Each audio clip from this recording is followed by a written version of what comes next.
हाँ, अपने शरीर का सबसे इंपॉर्टेंट ऑर्गन है दिमाग, और दिमाग की सेहत के लिए सबसे इंपॉर्टेंट है विटामिन B12। अब आप समझ सकते हो विटामिन में से ये विटामिन B12 सबसे ज्यादा इंपॉर्टेंट क्यों है। वीडियो एंड तक देखिए, सब्सक्राइब कीजिए। तो करना।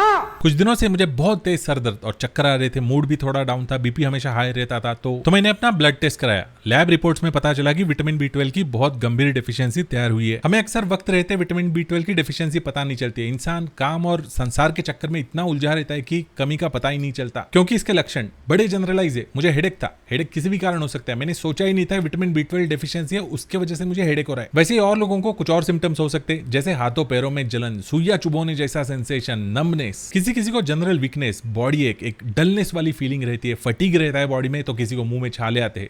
वैसे मुंह में छाले आना ये विटामिन B3 या फॉलिक एसिड की कमी का भी लक्षण हो सकता है। इसलिए ये जान पाना बड़ा मुश्किल होता है कि ये एग्जैक्टली विटामिन B12 से हो रहा है या B3 फॉलिक एसिड की कमी से हो रहा है। कुछ लोगों को विटामिन B12 की डेफिशिएंसी की वजह से एक किस्म का एनीमिया होता है। लाल रक्त कोशिकाएं अच्छे से मैच्योर नहीं होती, तो ये अंडर डेवलप्ड लाल रक्त कोशिकाएं लिवर में जाके डिस्ट्रॉय हो जाती है, जिसके वजह से एक येलो पिगमेंट क्रिएट होता है जिसे बोलते हैं बिलीरुबिन। इस बिलीरुबिन के स्किन में या आंखों में जमने की वजह से पीलिया होता है, येलो कलर का एक टोन दिखाई देता है। हाँ, ये किस्म का जॉइंडिस होता है। अब आप बोलोगे कि यार विटामिन B12 की डेफिशिएंसी से direct jaundice, how is this possible? Exactly यही रूट कॉज होता है कि विटामिन B12 की डेफिशिएंसी हमें वक्त पे क्यों नहीं पता चलती। इतने जनरलाइज सिम्टम्स होते हैं इसके।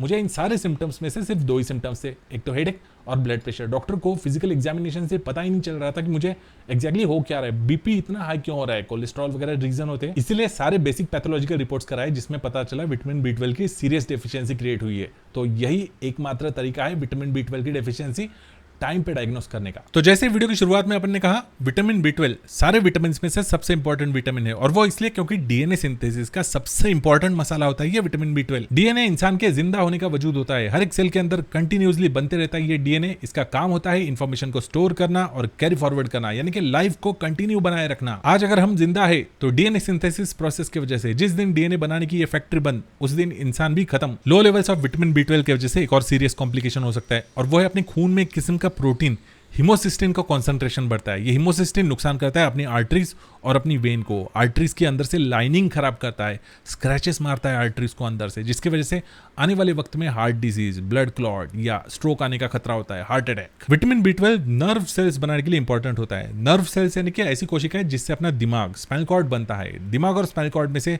लाखों नसों का एक नेटवर्क निकला हुआ होता है, वो सारा बना होता है नर्व सेल्स की बदौलत। और विटामिन B12 की डेफिशिएंसी की वजह से ये नर्व सेल्स डीजेनरेट होना शुरू होती है, खत्म होना, झड़ना शुरू होती है, जिससे हमें शुरुआत में सिर्फ साइकोलॉजिकल इश्यूज महसूस होते हैं, जैसे कि डिप्रेशन, मूड खराब रहना, याददाश्त कमजोर होना या कॉग्निटिव फंक्शंस, ध्यान ना लगा पाना। फॉर्चुनेटली ये सारे साइकोलॉजिकल इश्यूज रिवर्सिबल होते हैं। जैसे ही विटामिन B12 के सप्लीमेंट शुरू करते हो, ये सारे सिम्टम्स धीरे धीरे करके नील हो जाते हैं, इंसान ठीक हो जाता है। पर इन सिम्टम्स को लॉन्गर ड्यूरेशन, कई महीनों तक अनट्रीटेड रखेंगे ना, तो ये अपने स्पाइनल कॉर्ड, अपने ब्रेन को डैमेज करना शुरू होता है, और ये डैमेज इरिवर्सिबल होता है, इसका इलाज नहीं किया जा सकता। विटामिन B12 की कमी आखिर क्यों होती है? विटामिन B12 सबसे ज्यादा मात्रा में पाया जाता है सिर्फ नॉनवेज सोर्स में, जैसे कि एग्स, मीट, फिश। हाँ, वो सब कुछ जो वेज नहीं है, खास करके लीवर का काम ही होता है विटामिन को स्टोर करके रखना। सबसे ज्यादा मात्रा में पाए जाते हैं विटामिन लीवर में। इसलिए अगर आपको नॉनवेज अच्छा नहीं भी लगता तो भी जबरदस्ती सही दवाई समझ के छोटा सा लीवर का टुकड़ा चिकन का खाना जरूरी होता है। पर जो लोग वेगन है या वेजिटेरियन है, उनको ऐसे रेडीमेड विटामिन B12 कभी नहीं मिलता। पर इसका यह मतलब नहीं है कि विटामिन B12 उन्हें मिलता ही नहीं है। हम सबके बॉडी में,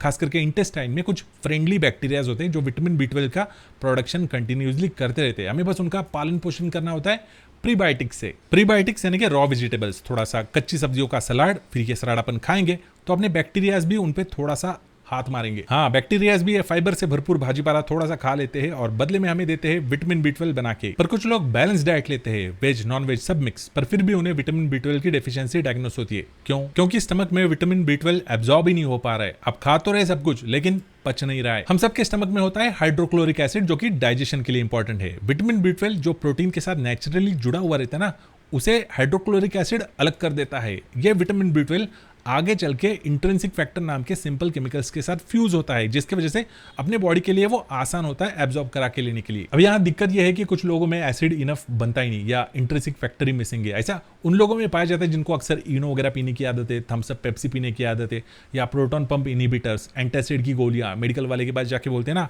ओमेज काट के दो या पैंडी दो, 2 गोलियां काट के। इसलिए अगर आप किसी भी कारण बेवजह के एंटासिड कैप्सूल्स या मेडिसिन ले रहे हो तो उन्हें पहले बंद कर दीजिए, या अगर आपको कुछ दिक्कत वाकई में है, जैसे कोई स्टमक सर्जरी हुई है और नेसेसरी है इसलिए एंटासिड ले रहे हो डेली, तो डॉक्टर से बात कीजिए। आपका फैमिली फिजिशियन आपको एक अच्छा मेडिकल प्रोटोकॉल डिजाइन करके देगा, मेडिसिन बदल के देगा। आई वुड सजेस्ट कि होम्योपैथी की मदद लो, बहुत असरदार होती है ऐसे मामलों में। मुझे जो विटामिन B12 की डेफिशिएंसी हुई है वो मे भी मेरे घर के आरओ वाटर प्यूरिफायर की वजह से हुई है, क्योंकि आरओ का काम क्या होता है, पानी में से हार्ड सॉल्ट्स और मिनरल्स को सेपरेट कर देना पूरी तरीके से।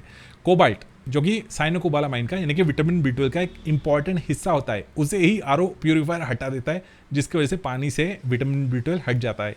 और साथ में हर एक आरओ प्यूरिफायर या वाटर प्यूरिफायर के अंदर एक यूवी ट्यूब होती है, जिसकी वजह से सारे इंपॉर्टेंट बैक्टीरिया वायरसेस खत्म हो जाते हैं, बैड के साथ गुड बैक्टीरियाज भी खत्म होते हैं। ऐसे में ये विटामिन B12 प्रोड्यूस करने वाले अच्छे बैक्टीरियाज को भी खत्म कर देता है। इसीलिए आरओ वाटर प्यूरिफायर भी तभी यूज कीजिए जब आपको जेन्युइनली उसकी जरूरत है। यहाँ पे एक वीडियो बना के रखा है मैंने, देख लेना। विटामिन B12 की कमी बड़े आराम से फुलफिल की जा सकती है, डाइट से नहीं तो मेडिसिन से ही सही। मार्केट में बहुत सारे मेडिसिन अवेलेबल है, कुछ टैबलेट फॉर्म में, कुछ इंजेक्टेबल फॉर्म में, कुछ सिरप्स फॉर्म में। बार बार अगर मुंह के छाले आ रहे हैं या मूड खराब हो रहा है, बीपी अप एंड डाउन हो रहा है, तो डॉक्टर की मदद लो, टेस्ट कराओ और इस विटामिन B12 की डेफिशिएंसी को कंफर्म कराओ। अगर कम पाया जाता है तो वेट मत करो, डॉक्टर की मदद से मेडिसिन शुरू करो। अगर एक्सट्रीम लो है जैसे कि मेरी तरह 150 से भी नीचे है, तो ऐसे में इंजेक्टेबल्स डॉक्टर आपको प्रिस्क्राइब करेगा। सोचो मत, लेना शुरू कर दो। हफ्ते में 1 या 2 इंट्रामस्कुलर इंजेक्शंस किसी बड़े मसल में डॉक्टर आराम से चुबा देता है, आपको पता भी नहीं चलता, इतनी छोटी सुई होती है। ये इतना छोटा सा ट्रीटमेंट अपने बॉडी को आने वाले बहुत बड़े क्राइसिस से बचा सकता है, कई सारे प्रॉब्लम्स को जगह पे ही फिक्स कर सकता है। अगर ये विटामिन एक्सेस भी हो जाता है, यानी कि जरूरत से ज्यादा भी अपने ब्लड में पाया जाता है, तो भी चिंता करने की कोई बात नहीं है। Being a water soluble vitamin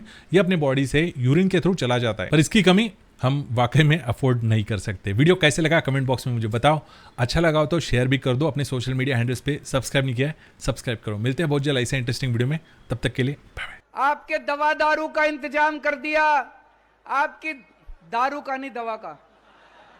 वो एक आदमी खुश हो गया बड़ा।